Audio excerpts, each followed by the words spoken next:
Hi everyone, and welcome to our 15th weekly video update. We're in the Ile des Chênes area today. We're standing in a late pat soybean plot, and we have some 900Y 71s in the background that are turning nicely and into the R6 stage.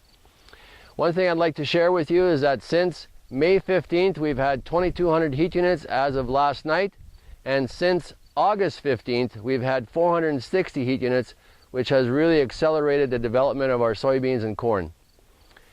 What we'd like to talk to you next is about white mold. As mentioned, we're seeing a bit more white mold incidents this year in fields because of all the precipitation we've had, and also the dense canopy. And so here's a plant that was affected a few weeks ago and has died off and really will create zero yield. Here's one that you should pay attention to, and we're seeing a lot as we drive around in some of the fields. The top leaves have dried off. And if you work your way down to the bottom, you can see that white mold has infected this plant and will create a yield reduction in this field. We're seeing all varieties affected, and really it's something that we're going to try and get some data from, maybe spraying a product like Acapella on it, which is supposed to help when you spray at the, I believe, R3 stage. Later in the video, Marcus will be talking to us about some of the maturity on silage corn, but I just thought I'd take a minute to talk about what I deem to be the area average for maturity. We're not quite at full dent yet on average for our grain varieties such as a D95, but in the last week we've gone to pretty much no dent to, in a couple of days we will be full dent. That is great news if you want to get some good test weight corn. How much time you need? Corn like this will probably need another 2 weeks.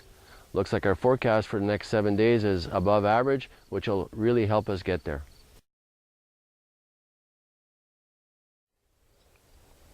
Hi everyone, I'm standing here with Marcus Duick, our dairy specialist.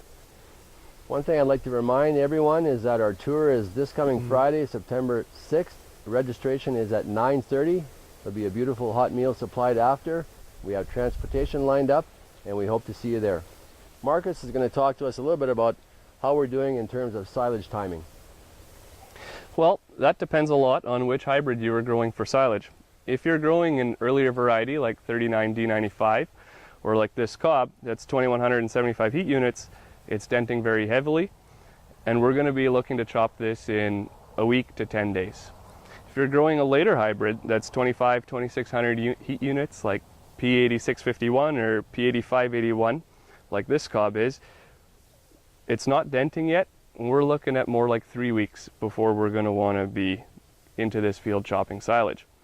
One other thing that we want to focus on when we're chopping silage is the whole plant moisture. The whole plant moisture is way more important than the stage of the milk line in the plant, because we all have processors in our choppers and they can damage that kernel as much as they need to.